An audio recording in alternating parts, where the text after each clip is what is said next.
Now that we've had time to digest the draft, what are your thoughts on it? What kind of grade would you give them? I'm going to give them an A minus. Okay.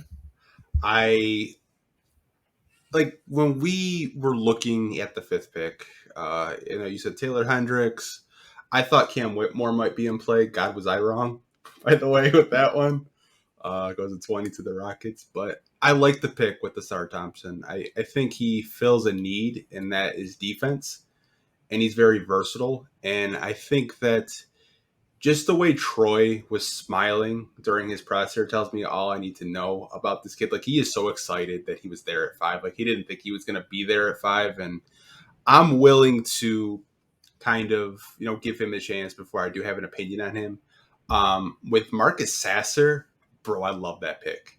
Yeah. Love Same. that pick. The kid, that guy is a pit bull.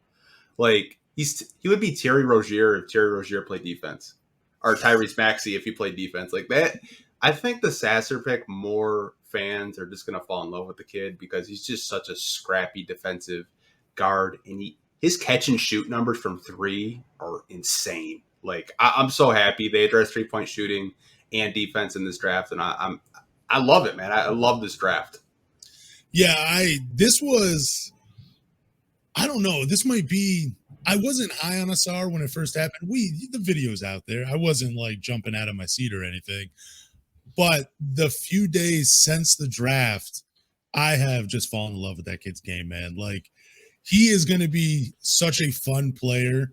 I know he's getting comp to Andre Iguodala, but like that, I love that comp as well. But I also love the comp to like Andrew Wiggins and like playing that role that he does for Golden State. That is so huge, and it's just going to be great, man. He's going to be a killer in transition. He's going to get after it defensively. That's probably the one thing I love about his game is just the defensive versatility. Like, he is going to be one of those dudes that's just going to lock people up at some point in the NBA. That's what I really feel like. And then, man, just the way he cuts to the basket. Like, I know the shooting's not there yet, but it looked more consistent, as I watched more, because after they draft, you got to watch more. And that's just what I did. And his shooting numbers went up. They got higher in the OTE playoffs. He has more confidence in his jumper. He's not quite the playmaker like Amen is, but he can still get after it, average 6 assists per game in the OTE. I love his being that secondary playmaker off of Cade and Jaden Ivey. It's such a great draft, man. I gotta give it. I'm giving it an A minus as well. In the Sasser pick, dude. Like, for a couple months now, I've been talking about how I want like Javon Carter to sign with the Detroit Pistons. I'm not comparing them exactly, but like the 6'1" dog defensively, can hit shots, can bring the ball up the floor for you, can create a bucket for himself. That's what you're getting in Sasser. That's what I wanted in Javon Carter, and we're getting it. Like, I just love both of these picks, and I can't be more excited. I mean, I just can't be. It was such a hell of a draft, man. It really was. It was. Ausar is not lacking confidence either. No. I mean, he had a couple bars at his presser that we're going to get into later.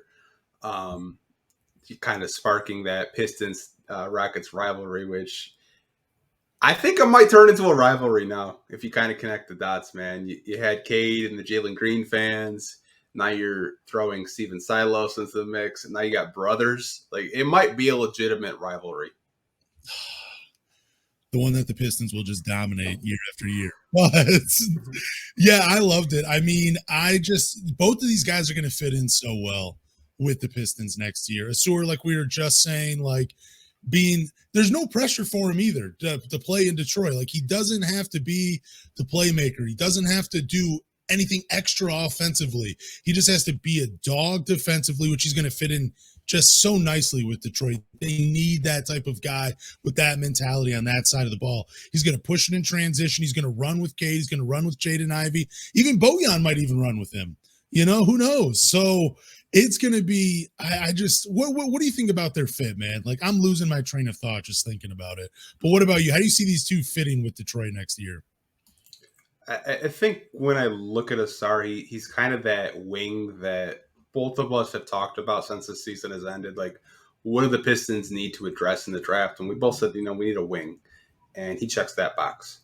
I think some people kind of label Amin Thompson as this playmaker. I forgot who said it in the chat. If you are watching live on YouTube, Ausar actually averaged more assists in OTE than Amin did. I think there's a lot to his game that just fits well. Defense, character for one. Like, the kid is just so mature for his age, and I think he'll just fit perfectly. I think the shooting will get there. I think with Sasser, I think why he fits so well, Troy Weaver said it in his press conference, is like, this kid's a rock. He's rock solid. He's just one of those glue guys that you need off of your bench to hold everyone else accountable. And he's one of those guys that wasn't a one and done. He played at Houston for quite a long time, and he was leading one of the best college offense last year. So that's something I'm really excited about. He's a guard that can either play the point or play off ball, play the shooting guard. So I think they both fit perfectly, and I think they both are going to bring defensive intensity and just get this team actually not giving up 130 points a game. You know, like, it's just, we address defense, like, and I love that. No, like we were talking about earlier with Marcus Sasser just being a pit bull on the defensive side. Like, he's going to get after it. Can you imagine playing against someone with that, like, type of confidence and energy every day? He's just going to make everybody better. Matt, just every day in practice, he's going to be pushing it, just trying to get after it. And then they're just going to unleash him during games against every other team. And it's just going to be a nightmare for him. Like, I know, like, as fans, we're always talking up our own draft picks and our own team and everything, but it really feels like Ausar and Marcus Sasser are going to be here for a long time, man. They both got just that mentality, and they're going to bring Detroit back to contention, I believe, be a part of it at least. Not going to put all the pressure on their shoulders. Obviously, this is Kate's team, but they're going to be a part. They're in the mix to help this team, to help the Pistons go far, and eventually it's going to happen. Like, man, we needed that guy off the bench, that combo guard that can hit a bucket, play, create a shot for himself, get after it defensively, create something for other people, and that's what you got in Marcus Sasser. I feel like these two are just, they're perfect fits, I feel like, in Detroit.